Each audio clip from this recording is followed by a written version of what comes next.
is all about protein and peptides. So first, we have many interesting biological peptides in our body. First we have is glutathione. Glutathione is a tripeptide of glutamate, cysteine, and glycine. This regulates oxidation and reduction reaction in cells and destroys destructive free radicals by scavenging oxidizing agents. Next we have is the pituitary gland hormones. These are oxytocin and vasopressin. These are the structure of oxytocin and vasopressin. Oxytocin stimulates uterine contractions during childbirth, thus it is a labor inducent.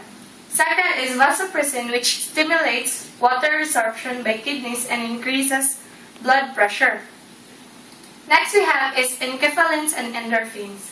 These are brain and nervous system peptides. These are also important in control of pain and emotional states. Next is the insulin.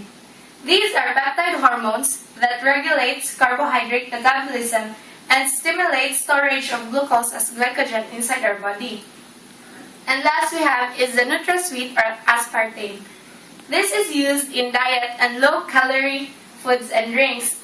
If amino acids are in the D configuration, thus the peptide is bitter and not sweet. This is the structure of the NutraSweet. Next we have is a deficiency called phenylketonuria.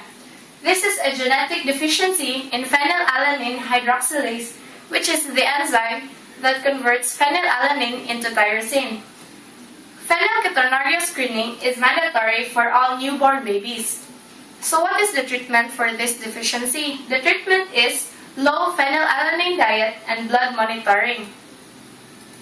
As what we know, proteins have many classifications. First we have are the structural proteins, for example, collagen and elastin. Next are enzymes, which are our biological catalysts.